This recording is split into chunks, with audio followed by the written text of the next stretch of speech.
What's going on, everybody? It's your boy C-Zar, and we are talking about OnyxCoin today, XCN USD.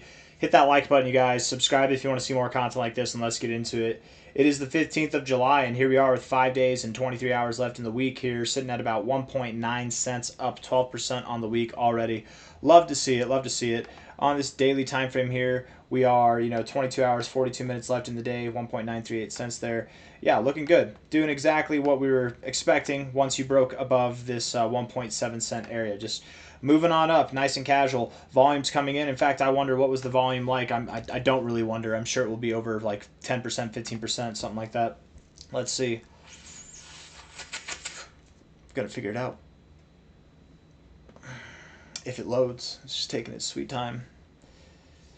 16%, yeah, 16% volume. We didn't get that kind of volume at the lows. We did not get that kind of volume on any selling days at all. We only get that on the pumps, and that's because there's no interest in selling, right? Not financial advice, not a financial advisor, but all the people who've wanted to sell OnyxCoin, they've had ample opportunity to do so, right? This consolidation phase is actually larger than this one was. Ample opportunity to do so, especially at the low. If you wanted to sell, you're gone. What happens when there's no more sellers, right? There's only buyers. If there's no more sellers in the way of the price going up, there's only buyers and people with seller's remorse at the lows, FOMOing in as we go up higher. We're just going to move up. We're going to slice through this price action like butter, man. It's going to be, it is fantastic. And clearly, again, as the days go on, this statement only becomes more and more true and increasingly obvious, is that this is clearly a different move than anything we've seen since our top there on April 11th, right? Clearly, this move is different, right? Don't believe me. Don't use your eyeballs and look at the price for validation. Let's actually look at the RSI, which is promoting overbought readings, which we have not seen since this area here, right? We are starting off on the right path. I think that we're going to continue moving forward on the right path. And 22 hours, 40 minutes left in the day. It wouldn't surprise me if we saw a little bit of turbulence here and pull back and then pull up. But I really do think that we're on the brink of greatness, my friends. I really do. This is definitely not a time to be selling. Not financial advice, not a financial advisor, but I would not be trading my Onyx coins at all right now. I think I would just hold if I could. Hold. Do not sell. Buy more if there's any kind of if you have any extra funds and there's any kind of dip, just buy more. Dips are for buying. They are not for selling. Okay. Looking at the 1 hour time frame here, we do have a little bearish divergence on that note. It looks like we tried, and I was saying I think we moved down a little bit. It looks like we were trying to move up higher. Do we actually have bearish divergence? Is that bearish divergence? I can't tell. I would call it bearish divergence, yeah. It's like a double top on a closing basis, but still lower high here, double top there, whatever. Bearish divergence to some degree. I mean, it's very minimal bearish divergence, and it's on the 1 hour time frame, so I guess we don't really need to move too much lower. That could have been it.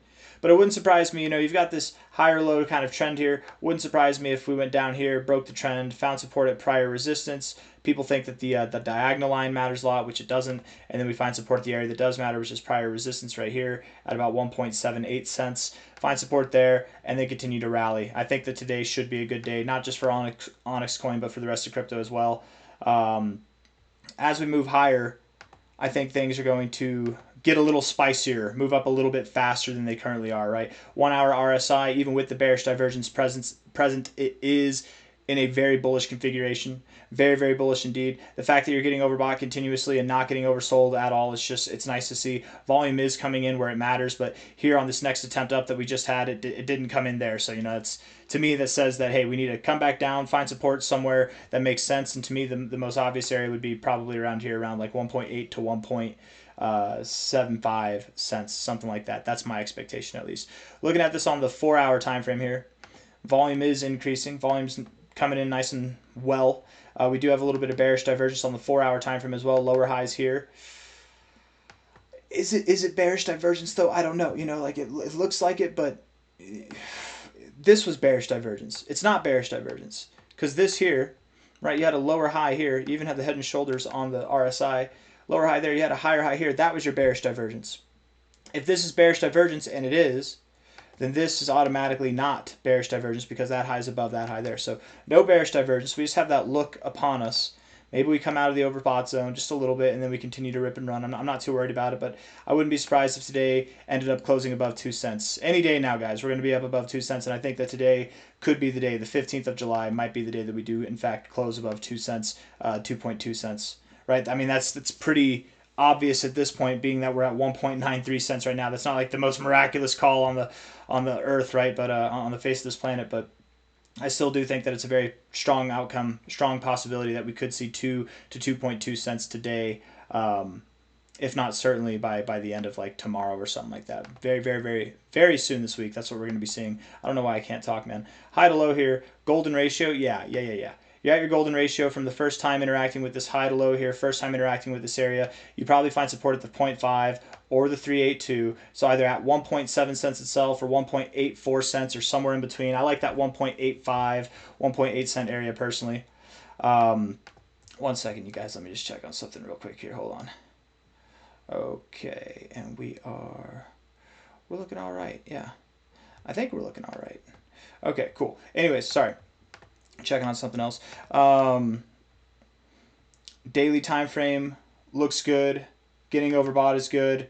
If we close today red, which I don't think we will, but if we do close today red, we'll likely find support here and then bounce, or maybe we come down to the 60 and then bounce. But again, something that significant in the RSI, I would think that could, maybe not at the overbought zone, but if we went down to the 60, I think that would cause prices below 1.7 cents, and I don't think we're going to see that. So I don't think we get below the 60. We'll probably consolidate around the overbought zone, if not bounce from there, and they continue to rip and run. If we're looking at this from a high to a low here, golden ratio 0.5, 382, it makes a lot of sense that that'd be what we do. So come down, find support, and then continue to rally. We're looking to stop, if we're going to stop at all, for like a brief period of time, at the 786, 886 area at 2.3 to 2.5 cents, something like that. Consolidate back down, find support at the golden ratio, the area that we're finding resistance at now, and then continue to rip and run. That's when we will see prices above 3 cents, 5 cents, going all the way up to 8 cents, likely by the end of this month of July, if not a hell of a lot sooner than the end of the month. I mean, it could be by the end of this week that we're all the way up there, you guys. This thing moves fast when it wants to move fast, and I have long assumed that this move would be more robust than the last move. So far, not really, not so much. It's a little bit slower, but we haven't broken out yet. I mean, we've broken out of this downtrend, but we haven't really broken out of this area yet. Once we start getting above, I would say like 2.4 cents, that's when the pace should pick up. That's my expectation. We should see some volume come in too to back that up. So I don't think I have anything else that I want to say. I've said enough. I've got all my things out. Targets are the same. I had one guy trying to give me crap because now that OnyxCoin's moving up, he's like, you're acting like you're right. He's like, where's your call for 20 cents all these weeks, all these months? It's like, I'm not trying to act like I'm right. I'm just happy that it's moving up. And I was pointing out that the trolls aren't happy about it, apparently, because you guys have gone away. Not this guy, apparently. He wanted to stay. But it's like, I don't care if I'm right or wrong, man. I care if I'm making money. You want to laugh at me because the price is moving up, that's cool, but I'm making money. I'll laugh too, man. Haha. It's just like, whatever. We're up 11%. I don't care if it took extra weeks, extra months. That's just more time to accumulate, and we did accumulate. Absolutely, we accumulated. So that just means when it goes to these areas that we were expecting here, however long ago it was, however many times we were expecting that it'd get there, we just have more of it now, so we're only going to have more money. So I'm glad I was wrong in that sense, right? It's actually good if you have good risk management, you have a good strategy. It's actually beneficial to be wrong sometimes. Of course, if the price moves up, that's always better. Everybody likes it whenever the price moves up. But I just find it funny, man. It reminds me of back in the early days whenever I started this channel. There's a guy that tried to talk smack with Bitcoin Cash. I was calling for Bitcoin Cash to make a move over like a month period, and it made that move in like a week period. It went all the way up in like a week, and he's like, haha, it moved up faster than you thought it would. I'm like, yeah, well, you got me, man. Oh no, we're moving up. You got me, man. I don't know. These trolls are desperate, man. Now that the price is here, they are dissipating. The only ones that are left are the delusionists, are the straight delusionists, and that's why, I mean, if you want to read some of the comments, man, you'll just see they either all they have is smack talk, which is just that it doesn't have anything to do with the TA or with OnyxCoin at all, because now we're validated, right? We're moving up, or they try to say something that sounds, in their head, you can tell that it sounds like it's logical, but it clearly doesn't. They're desperate, man. They're really desperate for, I don't even know what. Maybe it's attention. I'm giving it to them. You got to feed the trolls to them, man. Everybody's got to eat one way or another, guys. Trolls, lovers, haters, fighters, whatever. I hope that you're all making money on this. I hope you're all invested. Even the trolls. I hope you're actually invested in this. You just like to talk smack on the internet for fun, but you're actually making money. I hope we're all making money, having a good time. I got nothing else for you guys. I'm just rambling at this point. So hit the like button, subscribe. Thank you all. I'll see you on the next one. Okay, take care of yourselves. Bye bye.